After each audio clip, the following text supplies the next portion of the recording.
For any Xbox or PlayStation codes or cheap games on any platform, use the referral link in the description. It'll take you to g2a.com. Use the promo code CHES over there and you'll get yourself 3% cash back. For all No Identity merchandise, hats, hoodies and t-shirts, follow the link in the description down below to the No Identity Fan Fibre website. Hey guys, welcome to episode number 4 of the Manchester United Career Mode series here on FIFA 18. We're into the busy month of September. As you can see, the fixture list has not been kind to us this early on in the season. I have mentioned to the guys at EA and the dev team about the fixture congestion because it did become an issue for me in this series, this little mini one season series, as it has done in Career Mode for the previous 2 or 3 years, or probably more than that actually, years in previous titles. So I made a point of mentioning that to them and it was noted. So we'll have to wait and see if anything comes of it. It may not come of it prior to launch this year, but hopefully now that we, so those of us that are involved in the events that we've been going to recently, now we have more of a direct contact with developers, etc. Hopefully we can get across a few more ideas in kind of a one-to-one thing rather than just ranting on Twitter or putting stuff on forums, etc. So fingers crossed, some of our thoughts will be taken into account for future titles more readily than they have been previously. But as you can see here, great start for us. Mkhitaryan giving us a 1-0 lead, good footwork to find the space, and actually, on his left foot, that's an extremely good finish into that top right-hand corner. Jack Butland in goal for Stoke City, of course, and he did, as you can see there, get a big fingertip to that very nearly got it up over the top of the bar, but into the roof of the net instead. Mkhitaryan involved into Lukaku, who spins well, and another very strong left-footed finish into the corner has Jack Butland raging at his defenders for letting Lukaku turn quite so easily on the edge of the box.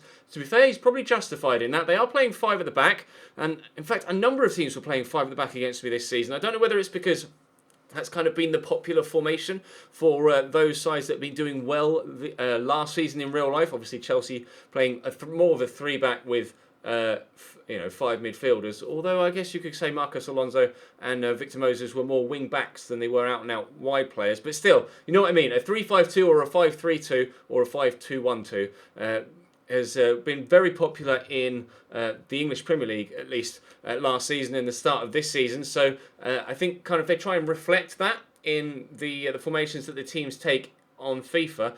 They came close to actually getting one back there. Mambaram Diouf, a whisker offside, and I wasn't able to give them one back that may actually have completely turned the way that the game was going. Stoke still trying to create something, and Hesse draws a good save out of his Spaniard compatriot David De Gea there at the near post. So trying to come away here on the counter, but Lukaku just uses his strength there to outmuscle the defender. He's Ashley Young, of all people, finding himself in the starting lineup because of other injuries and basically people being tired and coming on off the bench. But they brought Peter Crouch on, but he wasn't able to stop them.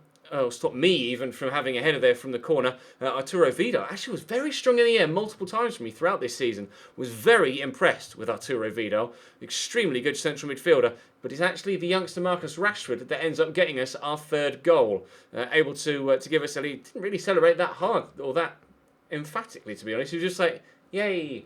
Scored a goal, but I mean, I was happy enough. And then Mkhitaryan does the defender with a drop of the shoulder there and the fake shot, and then slots it tidily underneath the goalkeeper. And again, Butland raging at his defenders there, should never have been allowed to turn, and the defender that was closing me down should really have gotten a block on it. So Mark Hughes was kind enough to shake my hand after that, despite the fact that we battered them. So 3 points for us with regards to the Premier League, and we got an offer in here for Ashley Young. I do want to sell him on, but obviously we're now out of the transfer window, so this would go through in January were a deal to be agreed. However, immediately, Mark Hughes, clearly wanting to strengthen his squad after we destroyed them, just decided that my first offer was far too much and they didn't want to deal with me. So similar to yesterday, we've had another shortest transfer negotiation in history. Now, one thing I need to point out here, and you guys have pointed out multiple times in the comments section, I did silly. When I set the save up, it obviously put Manchester United in the Champions League, and for some reason my brain went, but Man United finished 6th last year, so they aren't in the Champions League, are they? Completely forgetting, of course, that they won the Europa League, meaning that they automatically qualified for the group stage of the Champions League. So for some reason, unbeknownst to me, probably just the fact that I was super tired, I moved Manchester United from the Champions League, where they should have been, into the Europa League. And a number of you have pointed that out in the comment section. They should be in the Champions League, and you are correct. They should have been. So I apologise for that. It was a genuine human error, and it won't happen again. So we'll be playing in the Europa League this year, in this season. But thankfully, we got a victory against Lokomotiv Moscow there, and we get off to a good start here against Everton. The first time that Lukaku's played against his former team, and the first time that Wayne Rooney has played against his former team. Lukaku obviously giving us the lead there with a nice finesse finish off the post.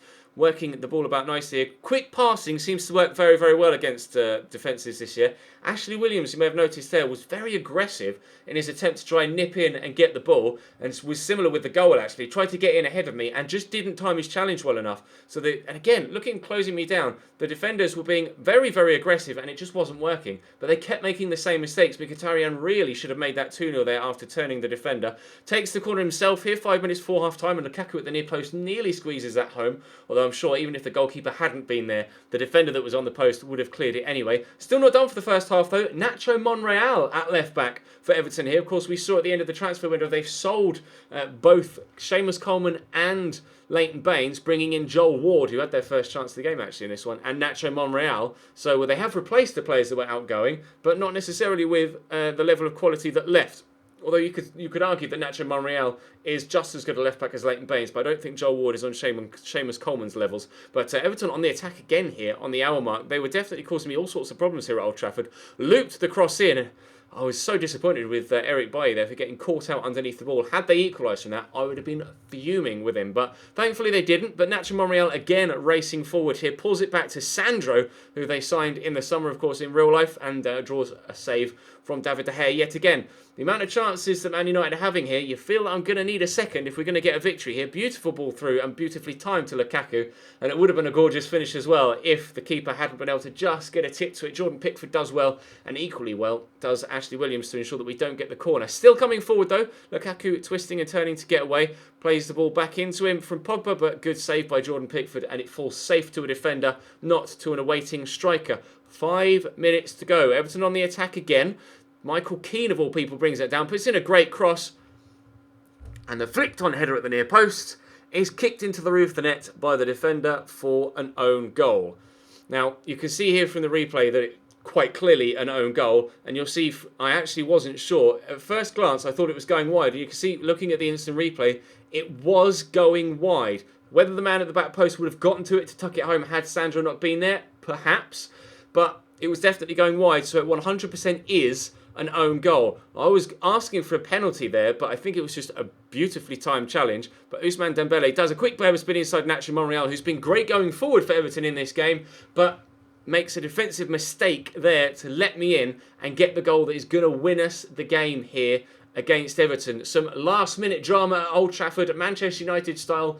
We weren't even into Fergie time thinking about it. It was just still inside the 90 minutes. They were going to have one more chance, but as I mentioned, we are going to win the game. They could have won it there, though, if Wayne Rooney had flicked that on towards the near post and it had gone in. But as I mentioned, victory was assured with that second goal from Ousmane Dembele in the 90th minute. Somehow managing to get the win, despite the fact that they equalised just 3 minutes from time. So 3 days later, Saturday to Tuesday, we had Everton again in the Carabao Cup this time. You can see simulating with a rotation side, and we were able to be victorious in that one. Then we were away from home in the Premier League against Southampton here. Full strength 11 out this time around. Southampton matching my formation, so I wasn't sure if they were actually going to kind of match me for or just kind of cancel each other out with the formations. They ended up beating me by 2-0, which I was rather frustrated about, to be completely honest. Rotation side against Galatasaray, like I say, the fixture congestion was really starting to become an issue at this stage of the season already. So should I get to the latter stages of this competition, the Carabao Cup and the FA Cup, as well as obviously Premier League games, then fixture congestion was most certainly going to be an issue at the end of the season as well. But like I say, I did make a big point of it to the devs and to the community managers that fixture congestion is still an issue and it needs to be addressed, and they most certainly took it on board. So be assured that I'm doing all I can in my own power to try and improve career mode as a whole for all of us. Obviously don't have that much sway whatsoever, but anything I can do, I will do. And a number of people have been saying in the comment section that you think that after watching these highlights that Legendary seems a little bit too easy again. I will be honest, it was similar to FIFA 17 with regards to difficulty levels. There were some games where I felt were too easy and others where I struggled. So it's indifferent. It's indifferent at present, but I think when the full game launches, because in general, last year when I played the game, an early access build at the capture event, it was slightly easier, and then the full release was a little bit more difficult because I remember struggling with Everton at the beginning of the year. So I have a feeling that will be the case when we get to FIFA 18. I think half of the issue is that because the engine isn't changing that much, that you get into a pattern of being able to read what the CPU is going to do. And because the engine isn't changing that much, kind of the same tactics tend to work year on year.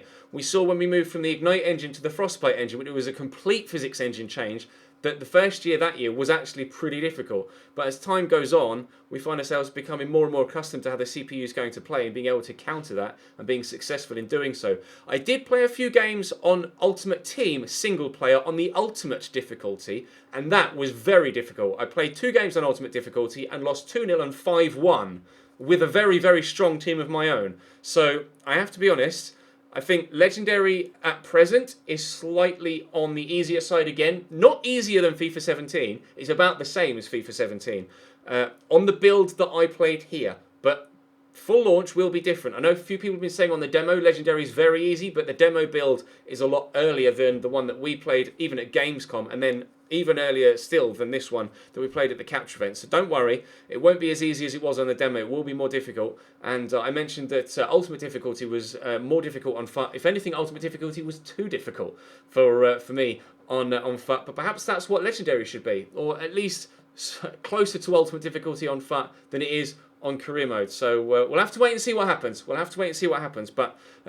we'll just I know people will make their own judgments from seeing gameplay, but wait until you've played it yourself, and then you'll be able to see where I'm coming from. But of course, people will still continue to comment and rage at me in the comment section, so I don't really know why I'm making a point of putting it across. But still, drop the video a like if you enjoyed. Subscribe to the channel too to make sure you don't miss out on any further content. There will be another budgets video later on this afternoon as well, so keep your eyes peeled for that. But for now, that's all from me. Thank you very much for watching. I'll see you next time.